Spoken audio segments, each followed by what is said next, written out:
Hi, I'm Jenna. And I'm Steve. Welcome to All Things Mad Men, from Chip and Dip to Zooby Zoo. There's so much to love about this amazing show, and we're happy to connect to fans like us who discover new things with each rewatch. Be advised, while we aren't gratuitous with spoilers, they can pop up as we discuss character arcs through the final season. Let's get started with Mad Men C to Z. This is Mad Men Season 6, Episode 2, The Doorway, Part 2. This episode was written by Matthew Weiner and directed by Scott Hornbacher. Since this two-part episode really is hard to split in half, it's really one 2-hour episode, we recommend you start with our discussion of The Doorway Part 1 if you haven't listened already. We're going to pick our discussion back up with Peggy, who's trying to reach Ted on vacation over the holiday, and we get this one-sided phone conversation. It's not a strictly necessary scene, but it's funny how she gets drawn into talking about herself with the pastor as he asks her all these questions. I said the last time that we see less of Peggy's family in her current life, but this scene reminds us all the history you bring with you, the religion you were raised with, your heritage. Even when you're a copy chief in Manhattan or a farm boy turned madman, you don't outrun your roots completely. Well, we also learn where Ted is. I had thought that, it was just a holiday trip that he had taken. So it seems that there's something else going on in Ted's life rather than just a exotic getaway to Hawaii or somewhere like that. In Don's office, the photographers are trying to get a good publicity shot. Don feels awkward about it, but when he lights a cigarette in front of the window, he starts to look a little more thinkety for them. He realizes then that he and PFC Dinkins have swapped lighters. The inscription on this one reads, "In life, we often have to do things that are just not our bag."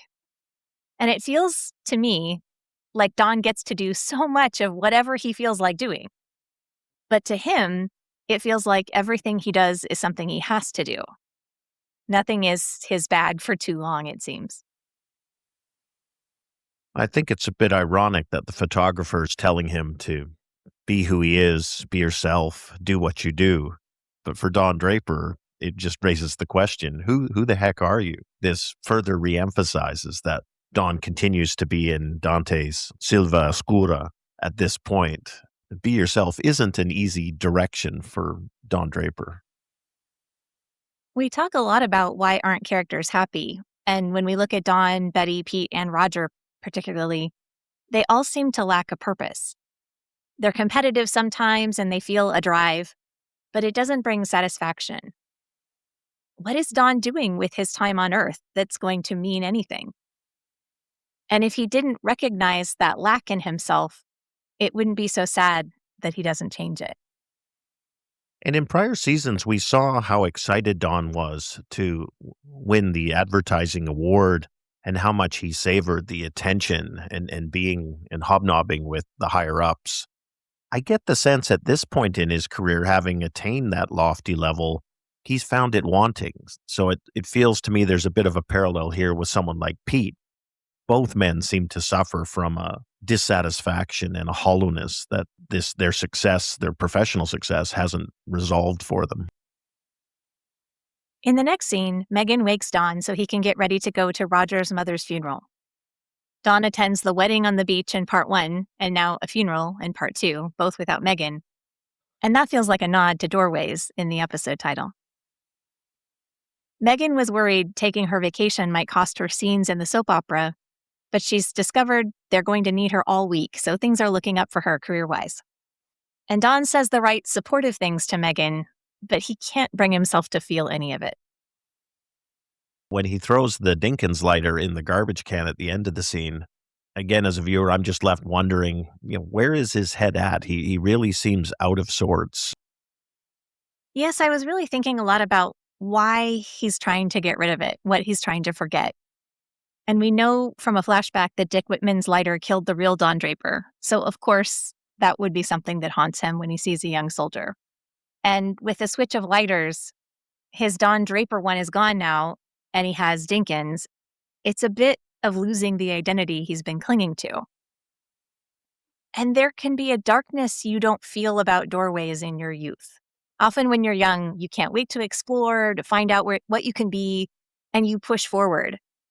And then when you're older, you have a lot of doorways you've come through and you miss some of the things that have closed and doors you didn't try. For somebody like Don Draper, who's always running from his mistakes in his past, it would be especially hard to find out you can't outrun who you've been. So I think that's all wrapped up here in this lighter, and it's just easier to throw it away and not think about it. Roger said to his therapist that the joy and magic and surprise of new experiences and the way they're going to change you is what's waned. You've gone through so many doorways at this point. There's a blasé sort of attitude or a weariness that has come to Roger in his perception of these experiences. I'm wondering if Don Draper is feeling a similar sensation. Where is the new? Where is the different, the exciting, the advancing forward? The next scene with Betty and Sally reveals that Sandy is gone. For a show that gives us so much nuance in its characters, it's noticeable when it doesn't. So I get that Sally is supposed to be a self-absorbed teenager, but every line communicates that and nothing else.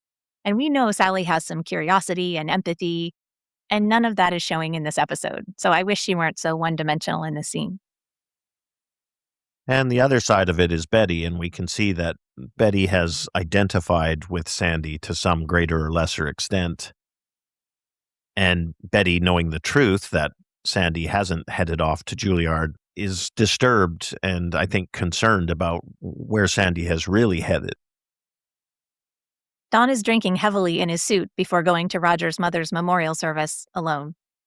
This could be an opportunity to support a friend, but death is all over this episode, and Don has so much to deal with in terms of his own losses and aimlessness about his future, he just can't get there. It's like he's a ghost in his own life. Roger is surrounded by older women who were her friends, and they all want to flirt with Roger. Jane shows up, which is a really nice gesture, and it's even nicer that she offers to return the ring that was his mother's. And it's interesting to me that Roger doesn't want to take that ring and give it to Margaret. To him, it's just a trinket, so he might as well be charming and tell Jane to keep it. And he's raised a daughter who only wants trinkets, and he doesn't see this as a chance to make Margaret happy. We remember how well Roger handled his daughter's wedding, even though it was in the wake of President Kennedy's assassination. And here, things start to go off plan, too. There's this older lady who insists on speaking first, and Bob Benson has sent sandwiches over when it was supposed to be tea and petit fours. Roger is losing control on things. It's wrong, and it's about to get worse. And really, in this moment, the whole of the loss of somebody important could be so big, you don't care about the sandwiches. Or the opposite, you could be very invested in making it perfect for the person you lost as a way to honor them. But Roger doesn't seem to be touched by any of that. I'd like to think he's just being respectful and holding things together, but it feels more like he's going through the motions of his life, and not because he's sad about his mother, but because that's what his life is like. It's going through the motions. He is so polished. He knows how to behave in social situations. He's held it together in other circumstances where arguably the pressures to say something rude or behave inappropriately are far higher. Here, what are the friction points? Bob Benson sending over something that he really shouldn't have. It's not so much about his mother's death. I do think that closing of a door has put him into a position of evaluating his life, where he is, where he may go in the future, and he finds that wanting. And so now he's losing his cool and lashing out, sort of runs out of the room in tears. It's just not a view of Roger we've seen to this point. So Roger's adrift. Enter Don, also adrift. He comes into the memorial service holding a drink, so maybe he brought it with him in the cab.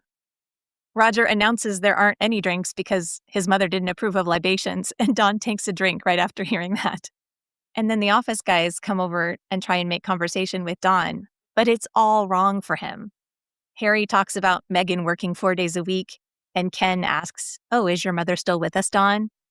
And neither of those topics are pleasant or small chit-chat topics for Don Draper. Inevitably, Don gets sick and vomits in the middle of Hazel Tinsley's speech. I'm very anti-puking in shows. Nobody needs to see that. But this is Mad Men doing its brilliant thing. It's heartbreak and emptiness with this unexpected joke. Don never had a mother to lose. He's got a bottle. And Roger apparently had an adoring mother, and he still ended up lonely. And the fact that Roger takes this moment with Don in stride pretty much makes it funnier and sadder too. Yeah, this doesn't seem to be one of the factors that's pushing Roger over the edge. Although he doesn't seem at all impressed about it. And it's a highly embarrassing moment for Dawn. And I have a fun fact about this actress who plays Hazel Tinsley. Her name is Barbara Tarbuck, and her New York theater credits include that stage play called America Hurrah. That's the one Don hated for making fun of advertising. Barbara Tarbuck was also in a lot of other shows, including General Hospital, American Horror Story, and tons of other appearances. when Roger finally has enough and refuses to accept the presence of Bruce Pike with Mona, he exclaims, "This is my funeral," which is an interesting thing to say because it's not your funeral, Roger. In that moment of petulance and upset, it almost seems like Roger morphs from this powerful ad executive from a very posh background into a small child. And he kind of finishes the metaphor by running out of the room like a small child might do. It is unbelievably rude of Mona to bring a date to this funeral. And it's not that Roger doesn't have some rudeness coming to him from Mona. But this is not the time. And I would also feel more sympathy for Roger if he were really upset because he's missing his mother or he needs to console his daughter. But Roger mostly seems upset about confronting his own mortality and this sense of lack of control. The next scene cuts to Betty on the streets looking for Sandy. We're here in the week after Christmas. It's gray, it's cold, it's dreary. And Betty looks completely out of place, all prim and proper, as she walks the street looking for this young girl. Mona and Roger have a good scene together with a great exchange of lines. My favorite bit is, "That man never tires of embarrassing himself." And Roger goes, "You're the one who brought him." And Mona says, "I'm talking about Don." And Roger shrugs it off. He was just saying what everybody else was thinking. It's amazing. And I think Mona's advice seems very honest and appropriate for Roger. She's supportive about losing his mother. She encourages him to spend more time with Margaret. And Roger doesn't absorb that at all. You'd think this would be a moment to reflect about that and make those kinds of changes. I've accused Roger of being very selfish throughout the series, and this feels another one of those moments where I think Mona is as understanding and compassionate as one could hope in this circumstance. But she also has a focus here, and her focus is to get Roger to give some attention to his daughter, and I think Mona perceives that relationship is fraying and needs rejuvenation. But first, she's got to get Roger to stop feeling sorry about himself. I think she gets him there eventually, but she has to be fairly patient and let him sort of mope and moan a little bit before she can underline that point that, hey, spend time with your daughter. She's still here. Roger has this line about, "All I saw was a bunch of women I disappointed." And what I thought of was how rarely that thought pops up for him. Because if he cared about it, he would stop disappointing people. And the line also made me think about Roger is thinking how Joan isn't there. And he's ignoring all the people who did care about him enough to show up. It's very much like Pete. If I don't have everything, I have nothing. Yeah, and I agree with your point. If you don't want to have a bunch of disappointed people at your mother's funeral, Roger, you have the power to do something about that. So to suddenly, again, flip it into a sort of narcissistic, it's all about me thing of, oh, I feel sorry for myself. It's just a very weak, childish look for Roger Sterling here. And if he can start to use it constructively, he can win me back. But at this point, he's the character's disgusting me. The office guys take Don back to his apartment. And as he passes Jonesy while he's drunk, Don asks him about what it was like to die. We've seen Dawn be more sober and similarly pushy at people about what they think in service of an account before. But here, it seems like Dawn is really curious about the experience of death, absent any thought to an ad campaign. He's obviously not well. I mean, the coworkers are supporting him drunk and staggering through the lobby, but we've seen him broken from alcohol before. The awareness of his own mortality, no matter how well he hides himself or what lies he tells, that inescapable truth is on his mind. And that's new. And the fact that Dawn references, the warmth and the tropical sunshine, hearing the ocean, that seems a weird association with death. Somehow reading Dante's Inferno on the beach at Oahu is wrapped up with his perception of again, Silva Oscura. And it seems that Jonesy doesn't want to go there either. He's kind of just tries to put off answering the question and then just giving the most minimalist answer possible. Let's just get this drunk tenant back into his apartment. Since Sandy mentioned some kids at St. Mark's Place, Betty has gone there to see if she can track her down. And I don't wholly believe Betty would do this. It feels like a Don Draper road trip to me. But at least she's not going to end up with a black eye, so. And Betty is taking a step for somebody else, which is growth for her. This storyline is also a nice excuse for the show to depict another side of New York in this time period. It's probably a lot nicer to sing about peace and love when it's 75 degrees than when you're in an abandoned building without heat or running water. It's a pretty grim building and a pretty grim situation. We can see that Betty is uneasy going in here, but yeah, she's determined to find Sandy, and it feels like she's on the right track here. She sees Sandy's violin case. She's in the right area, even though she's seen no actual sign of Sandy herself. We see a lot of objects in this episode that represent what could have been, and Sandy's violin is one of these. Betty finds it and wants to take it home, and she's horrified when she finds out Sandy sold it, and I'm with her on that. But a lot of our characters have blessings that they toss aside in this show. It's maybe impossible to be as grateful as a person should be, but tragedy is the gap between what a person could become and what they are instead. Sandy abandoning her violin is like Dawn abandoning Adam, in that both are leaving critical pieces of themselves behind that don't fit in the new lives they're trying to build. It's not the same because Sandy's a new character and we just met her, and maybe it's harder to generate too much excess sympathy for this character who's new to us, but we can still feel the disappointment in the promise of what could have been with this talented young person. And I think it's a direct blow at Betty's self-perception and her world. And here she is in a corner of society where all the rules are breaking down. A promising violin player sells their violin and gives up on that dream altogether. Things are off kilter here and out of place. And as much as I think Betty's wrapped in the securities of her identity, we know that she's got her own fundamental dissatisfactions. And it feels to me there's a natural tension here as she looks at this alternative world. Maybe it's not her world, but if she had been more free or able, or just circumstances had required her to take a different path than the one she ended up on. And then I guess the irony is, if neither path makes you happy, it feels like it's a tragedy, despite the fact that the physical aspects are so much nicer in Betty's world than say they are in Sandy's, or at least what we assume to be Sandy's at this point. It would have been really funny if Betty had opened the door to see the guy peeing in the bucket and someone had said, "Lady, that room is private." So why do you think Betty hangs around helping these kids make goulash? I just took it at face value that she's hoping Sandy may come back, or that somebody may show up who's encountered her or knows something about her. And I think she is somewhat determined to try and get to a resolution if that's possible. I agree, and I think she also has some expertise she can share, which is satisfying to her. But she's so out of place, I find it a little odd that she stays.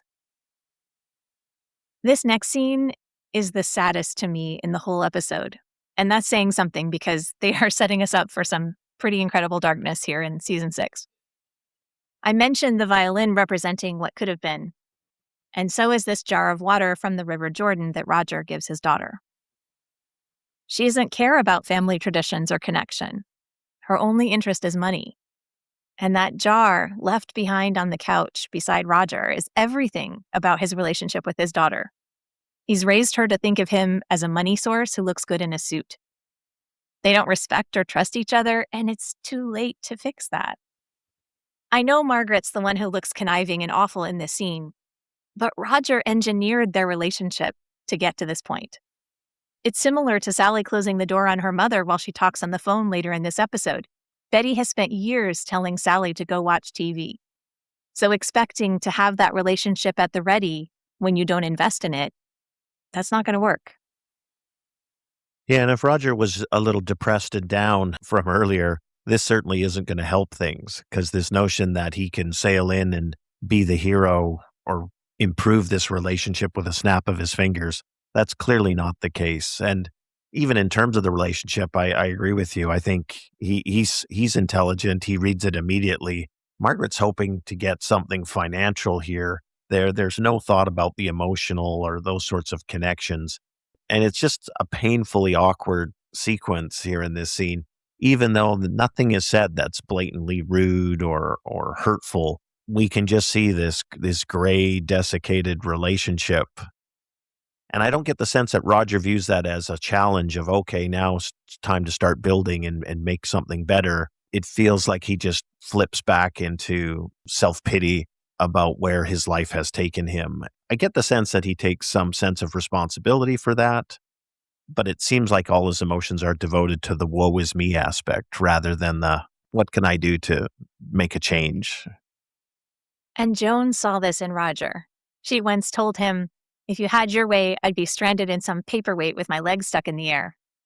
Obviously, that is not the case for Roger with Margaret. But just like Dawn, Roger wants to take people off the shelf and use them when he's ready. And he sort of expects them to just wait there, static and content. And of course, that's not what happens. After the memorial service, Dawn's asleep and Megan comes home. Things are going well at her job. She's getting to be a villain on the soap opera, and she looks at Dawn a little too long when she asks, "Will you still love me if I'm a lying, cheating whore?" Megan is not cognizant of how well that description fits Dawn, but the audience is, or the audience is about to be. Earlier in the episode, Dawn talks about the trivialization of the word love from overuse. But I also think he has an uncomfortable relationship with that word.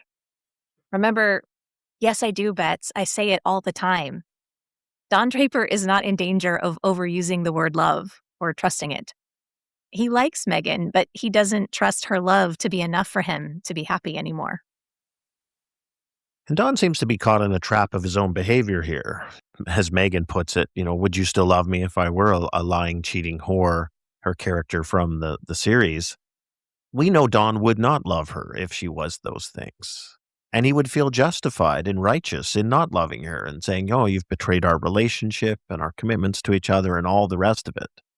And I think that serves as a mirror for his own behavior. So when he thinks, oh, who could love me, or, nobody would love me if they knew the real me. Yeah, that might not be the most inaccurate conclusion to reach, Don, given your behavior.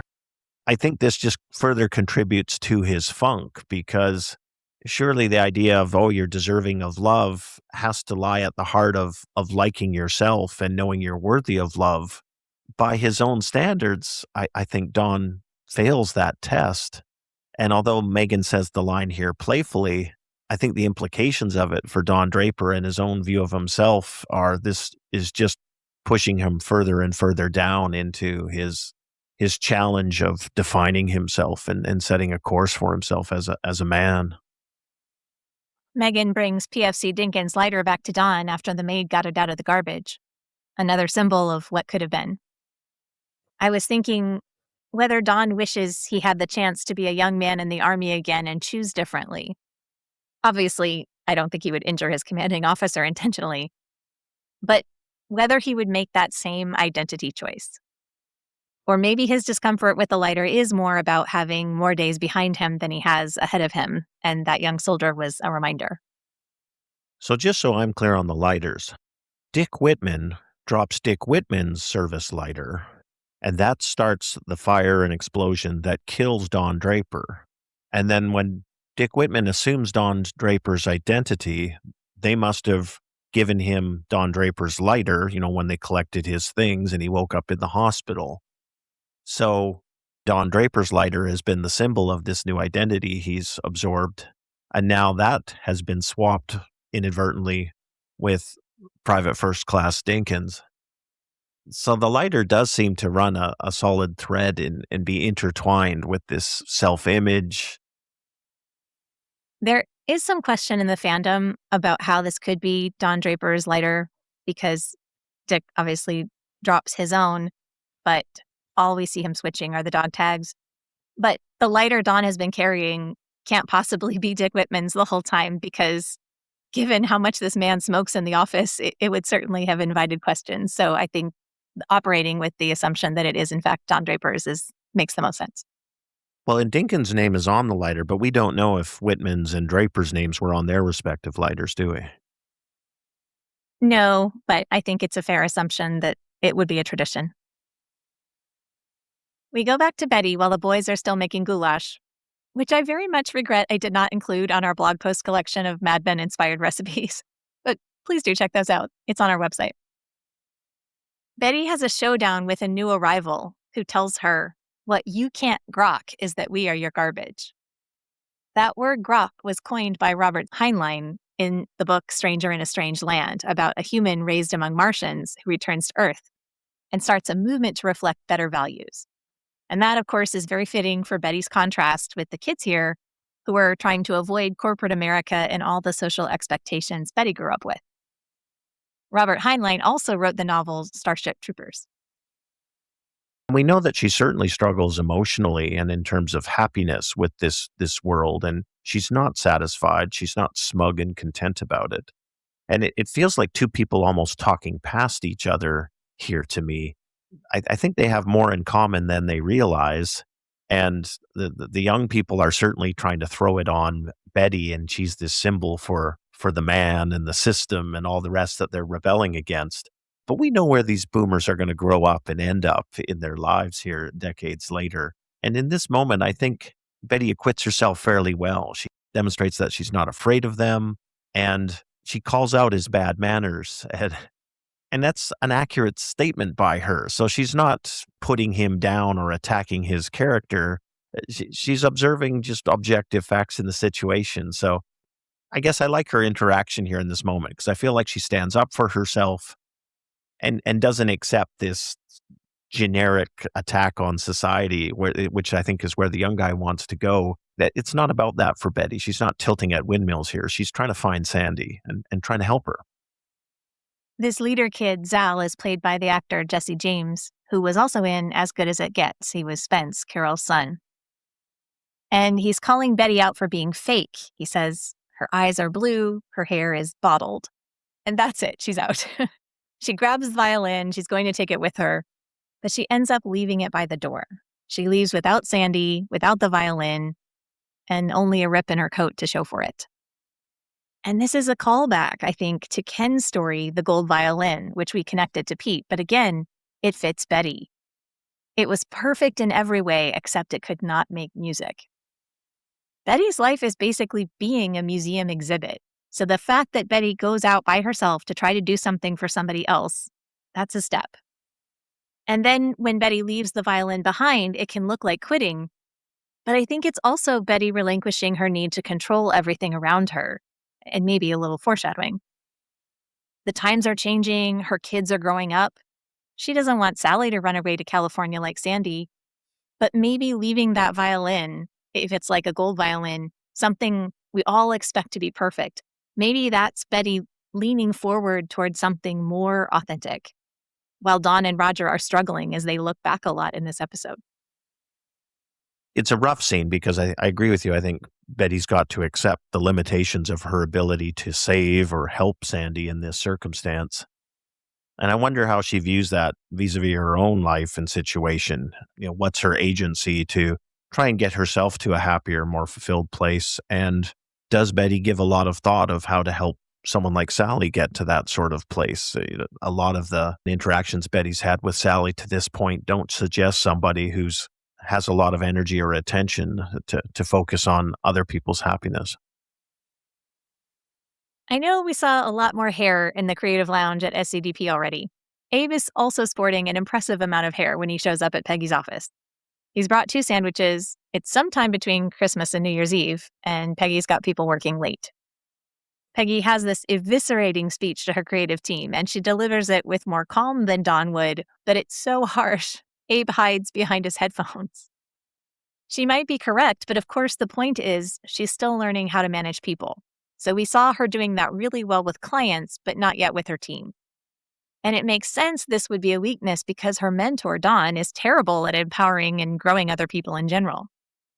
Peggy thinks it's a strength that she's so mission-focused. She's about the work, so that's where her energy goes.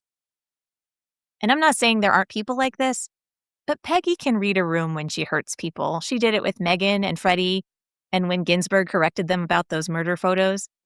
So I don't find it super consistent that she would ignore their feelings so completely. I'm gonna cut her some slack here. They're working late after hours. That's why Abe's had to come to the office to see her. She's absolutely right in what she says to these guys. So in terms of substance, I don't think there's any argument. It's just the delivery and the messaging and, how do you motivate, inspire, and lead people? Abe calls her on that, which, I like and feels on point for Abe's character. And she sort of shuts him down and says, "Oh, look, I don't need another negative voice." So she's not having any of it. She needs them to perform, and she has no time to engage her boyfriend with the softer, gentler side of management theory. It feels like a great scene for me for Peggy because I do think it encapsulates so much of what she's about professionally and personally at this stage in her life. When Betty arrives home in her mansion with a giant Christmas tree, she goes upstairs and pauses at Sally's door. There are times when you hear things on the news or you see a young person having a rough day, and it really makes you want to hug your children and hang on to them tightly. And I think Betty feels that here. She wants to see Sally and confirm that she's safe and that Betty cares about her. And Sally just closes the door on her so she can talk on the phone. Henry is reliably glad to see Betty back, though. She doesn't tell him where she's been, but we can see she's happy to be home with him.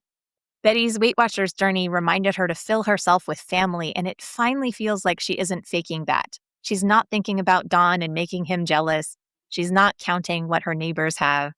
She's just glad to be home. Yeah, and I think she had the best of intentions going out to try and save Sandy or at least help Sandy. And that failure, I think it's sticking with her a little bit. And I think it's leaving her maybe with the question of, okay, how do I improve things in my own life? And, maybe how do I improve things in my relationship with Sally? And that doesn't exactly get off to a great start with Sally closing the door. When Don gets into the office, he hands off PFC Dinkins' lighter to his secretary, Dawn, so she can find his division and mail it to him. He doesn't want to enclose a note, so he's not trying to get his own lighter back through an exchange. I think, in addition to some of the other connections we've talked about with this lighter, that fire flame theme again is a callback to Dante's Inferno. And of course, the lighter is a visual reminder of his whole lie about who he is. Now that he doesn't have Don Draper's lighter anymore, it's almost like he's going to be forced to face his whole self. So he doesn't need another person's lighter. He's already got enough identities in the mix. The other piece that I noted in this scene is Don wants to push out the Sheraton meeting, and Pete Campbell won't let him do it. So, we've seen this rise of Pete and his power and authority in the office. I think in prior seasons, it would have been unthinkable that Pete Campbell would resist or say no to Don Draper on, some sort of client-related matter. Now we can see how the positions have swapped here. And Pete is the one saying, no, we're going on to the Sheraton meeting, and you need to be ready for it. And Don doesn't put up any fight about it. We see Roger back at his therapist, and he complains about his ex-wife and daughter. He does talk about losing his mother, about having an invisible parachute, and now it's gone. And he's said several times in this episode, I don't feel anything. And you kind of want to smack him across the face for not appreciating his life, but we recognize that in ourselves too often, too. We don't always remember to appreciate everything we have. Well, and he's so privileged, right? We can see the material wealth and affluence. There's really nothing limiting him in his world except himself and his poor me attitude. It's kind of a depressing summary that he gives, but it feels like it's fairly objectively correct. And I guess the question I'm left with, if I'm going to play therapist to Roger Sterling is, okay, what are you going to do about this then, Roger? Or are you just going to get together and have a little pity party each week? I find this next confrontation between Bob Benson and Ken really interesting. And I want to resist the urge to make Ken a hero because he's had his share of flaws. But it almost feels like everyone else is so busy with their own masks that it's only Ken who recognizes the one Bob's wearing. And he confronts him about it. I know you could look at this scene and judge Ken for being rude and excluding a new hire, especially an account guy. So maybe it's just that Ken is sick of Pete, so he's marking his fire hydrant with Bob. But I don't think so. I think Ken is disgusted by the artifice of Bob, and he's naming it. Sitting out here makes people think you have nothing to do, and I suspect you're hoping it's the opposite. Yeah, and we've seen that friction between Ken and Pete, where I think Pete represented the ambition and Ken choosing different sources of motivation and having a different perspective on things. In the case of Bob, who almost seems to be doubling down on Pete's level of ambition, it makes sense to me that Ken finds this distasteful. I think Bob negotiates the conversation as best he can, but like you mentioned, I don't think either man has any illusions about what they're talking about here. This is who Bob is. This is what he is. So that's not going to change. I guess all Ken's really laying out now is a perimeter to say you need to not cross this line around me because I'm going to call you up on it. Don and the team meet with Royal Hawaiian executives about a campaign idea. And Don's concept is tied to the Hawaiian legend of the soul leaving the body. And for him, the freedom to move forward alone is something special and welcoming. But for people without his brand of brokenness, it's not an opportunity, it's loneliness. And in a callback to the pilot episode where they talk about research for a death wish, it becomes evident Don has made this ad exploring death without realizing it. And unsurprisingly, that doesn't resonate as an exciting message about a resort getaway. No, and the client is again, back to this cliched client who wants the standard, typical sort of advertising content. And we know Don hates that professionally, but combined here with this plundering death, it's way too artistic for the client. And I like the writing in the scene because I think the client is not portrayed as being idiotic or foolish, but their concerns about this campaign from Don are all right on point. It's clearly a miss here with the client. They're not getting this. They're not finding it appealing at all. And I think the more Don thinks about it, the more he thinks that is the question of the moment that somehow needs to be addressed in an ad for the Royal Hawaiian. Matthew Weiner gave an interview to NPR, and he acknowledged that most people are uncomfortable with death. But what interested him about it was the idea that for rebirth, that something has to die for something else to be reborn. And if Don Draper is going to find a genuinely new way of being, he's going to have to let go of who he's been. Weiner also references the changing times in early 1968, which we see so clearly in Betty's storyline, that one way of life is giving way to something very different. So while Roger is trying to pretend change doesn't matter, he doesn't feel anything, he says that over and over, while Don, according to Weiner's interview, is closer to embracing Freud's theory that humans seek their own downfall. You could certainly argue he's been doing that since we met this character. And when the meeting wraps up, Roger says, "We sold Lucky Strike by ignoring death." So ignoring the bad stuff is Roger's approach. And it works pretty well in advertising because it feels a lot better. But here's fabricated Don Draper seeking something beneath the surface, something new and better that could be possible if he faced it. He's seeing beauty there, and it's just disturbing to the rest of them, except for Stan, of course. They ask Stan if it reminded him of suicide, and he says, of course, that's what's so great about it. It's funny that there's such a disconnect here between where Don's head is and where the ad campaign for the Royal Hawaiian needs to be, which again, defaulting back to where we came into this episode, I think most of us would perceive, this grand Hawaiian vacation in a luxury hotel and the beach and the sun as tropical paradise, not, hey, take off your clothes and wade into the surf to die. No client is going to want to have that as their lead in. We've seen again and again that it's hard to be two people. Peggy tried on different personalities, and Lane tried to embrace America but was tied to British expectations, and Pete being ambitious but lonely even in success. And here's Roger trying to cling to youth and his prestige about his name on the door. Finally, Don, the person who's been able to carry two personalities for so long, he seems to want to shed this struggle. But it isn't valiant. It's dark. It's wandering into the ocean and not having to fight or hide. It is very poetic, as the client says, but it's not it's not a very welcoming image for a Hoda. In their commentary on the episode, Matthew Weiner and Scott Hornbacher talk a little bit about the ad executives they've worked with. And they talked about how, give it a few years, fast forward, and this sort of darkness is much more popular and prevalent in advertising. So it's not that it's an awful ad campaign, but it is a little ahead of its time and ahead of society and culture at this moment. Back at the Francis household, Sally is angling to go to a New Year's Eve party when Betty walks in, fully brunette. It might be superficial, but when people need to make a life change, their hair sometimes helps that seem more real. That their identity is not just what they've been, that there's more to them. So on earlier rewatches, I read this as a reflexive response to the kid making fun of Betty for having dyed hair. And I felt sad for her for being so beholden to any stranger's criticism. But now I read it as a sign that Betty is seeking change. She's going about it differently from Dawn. She's not trying to destroy, but she is trying to be something new. And it's a baby step, but it's something. I love Bobby's reaction. I hate it. You're ugly. And runs away. It's so important because I think as the audience too, it's like, oh, this is not a good look on Betty. I'm used to her being something else.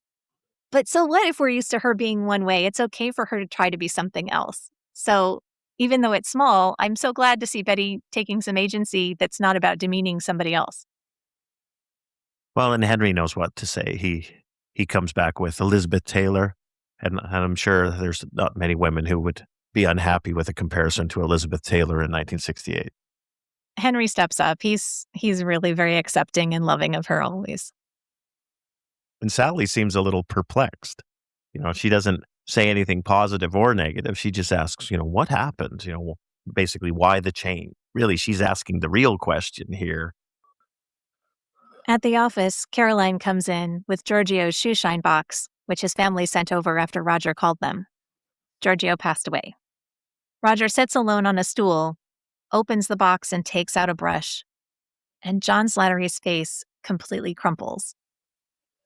And I always thought this was him finally crying over the loss of his mother. But I think it's a general sense of his life. Giorgio had a box he used every day. And what will Roger leave behind? Who would even want his box when he's gone? So this is him unable to ignore death and change and sitting in loneliness, which Roger always avoids. In season 3, when they were sending Lane back to India, he said, I feel like I went to my own funeral and I didn't like the eulogy. And that's where Roger is here. Yeah, that's my take. Roger is Giorgio, except he's got a much fancier, better endowed shoe shine box. And I think John Slattery does a great job in this scene of conveying that sense of pain and hollowness, depression, I guess, about where his life has taken him to have so much and yet be left with so little, that you're seeing this parallel with the shoe shine guy. If I look at his life objectively and where he's led it and where it's taken him to this point, I don't think he's incorrect in feeling dissatisfaction about where his choices have led him. On New Year's Eve, Megan and Don are hosting 2 other couples in their building, having fondue. We meet Sylvia Rosen, played by Linda Cardellini, who is recognizable from lots of projects, including ER, Dolores in Green Book, Hawkeye's wife in the Avengers franchise, Lindsay in Freaks and Geeks, Velma in Scooby-Doo, and Chutney in Legally Blonde. They set up a slideshow to share the photos from the Hawaii trip. And of course, this is a callback to Don's presentation in The Wheel. Only now it's his life with Megan he's looking back on. And Don has this smile mask on. Yeah, it almost feels like this is Dawn's shoeshine box, right? It's all the requisite slides of this lovely couple in paradise, smiles on their face, enjoying the good life. And we know it's completely hollow and empty as far as Don Draper's concerned. I think from Megan's standpoint, she's not dissatisfied. So I think maybe it's a genuine representation of where she is, and she seemed very happy in Hawaii. But we know for Dawn, this is all just a mask. At her office, Peggy's working late on New Year's Eve, and so is Stan, and they're on the phone gossiping and laughing together at their different offices. Ted comes in, and Peggy shows him her solution to the headphones problem she's been calling about. He's impressed, and he also redirects her about managing the people who are there working on a holiday. I feel like she receives that critique thoughtfully, but when Ted leaves, she gets back on the phone with Stan, so her team still doesn't know they can go home yet. I think Peggy is mostly being honest when she responds when Ted says, they're here because they think you want them here. And she's like, no, no, no, they know they can leave.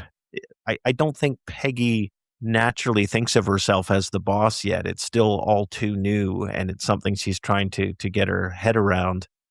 As intelligent as he is, Peggy's in the middle there, still trying to catch her perceptions up with the reality. Back at Megan and Dawn's, the other couple is gone, and now it's just Arnold and Sylvia, until Arnold gets a call to go into the office for an emergency.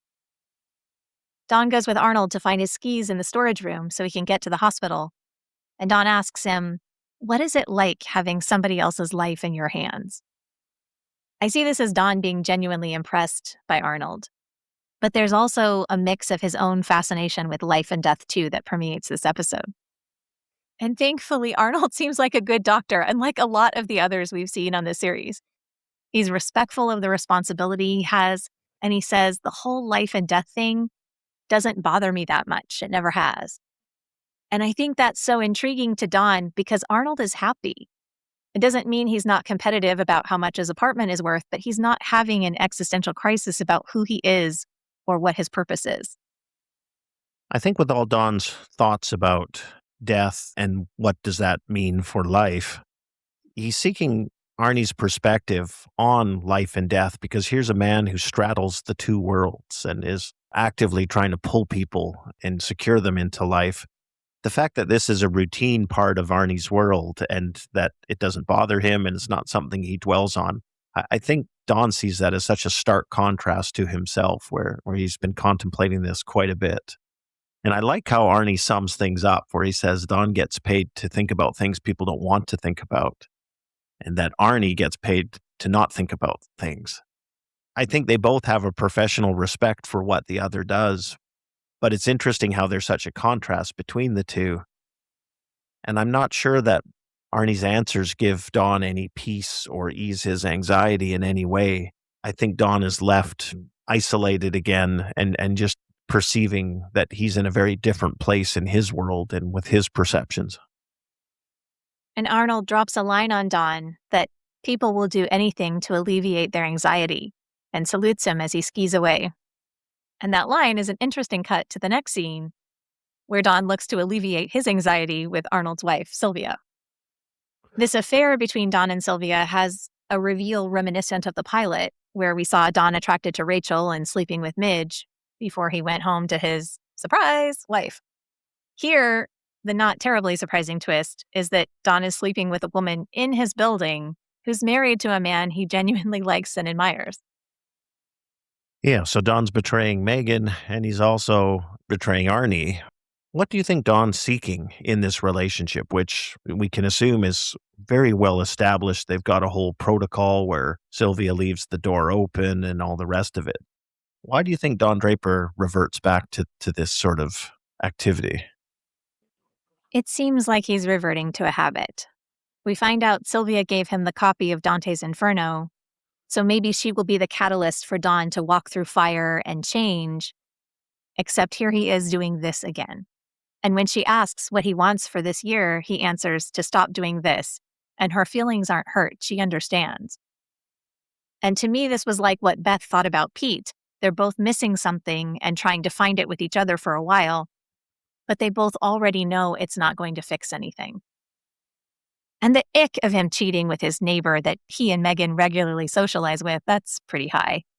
It's the same old Don Draper, but it's also got an added soupçon of something extra bad.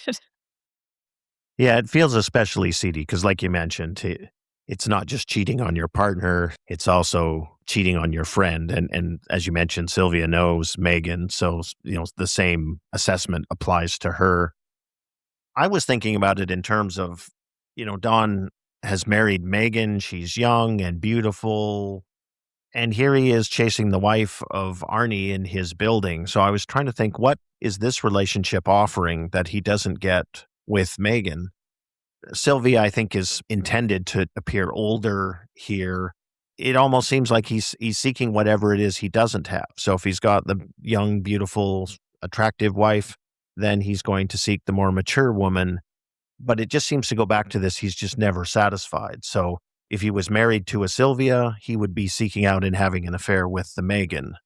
If that's the dynamic here, it really doesn't seem to bode well for ever making an improvement, because he's going to continually seek out that other thing that he's not getting. He's been avoiding the work, and he can't. Don creeping back to his own place, climbing into bed beside Megan, who fell asleep with her script. That's her, quote, mistress, right? Oh, and I wanted to call out one bit there. He comes back to the apartment, half dressed, basically. So it's plenty risky to be having an affair with somebody in your building and the wife of a neighbor. This seems even more risky, coming back into, how do you explain that? Well, we were trying on the skis and I had to remove my shirt and, like there's no explanation. And he's coming back hours later. So again, what is the lie or fib if Megan were awake or happened to challenge him on, where have you been, cowboy? He went out to get cigarettes. Yeah, and he had to take his shirt off, right? Because it was hot on the walk to the corner store. Yeah, it feels to me like there's a real self-destructive current in here. But Megan doesn't see it. She looks lovingly at him. She snuggles him into the new year. I feel like this could be it, right? Like, are we optimistic? Don Draper's going to make all the right choices from here on out? Like, we're at 1968. He can do it, right? This is his year. Yeah, and then same with Sylvia on her side. Her response when he says he wants to stop doing this, like you said, she's not upset. She just says, "I know," and it feels to me like she really is a reflection of Don Draper, and perhaps in a similar position. It's really kind of a downer first 2-part episode for season 6. Well, I do feel like this season takes a darker turn, but it's got some interesting things in it, and we always talk about how Mad Men isn't for everybody because it does explore some of those darker truths and moments, and that's part of the ride. So I think it's a lot more interesting than if it were just a bunch of beautiful people having the time of their lives. It's not that. Our listener shout out today goes to everybody supporting us through Buy Me a Coffee, or in our case, Buy Me a Chip and Dip. I know some people contribute anonymously, but we still want to express our thanks for helping cover the costs of our podcast editing platform and hosting services. We're really enjoying the chance to go through the show scene by scene, and it's so gratifying that people take the time to listen. So thank you.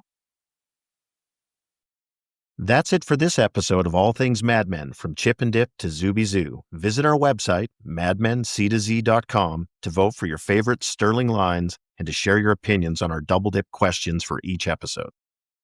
You can find us on Instagram and YouTube at madmenctozee, and please listen, like, and subscribe. That's what the podcast's for.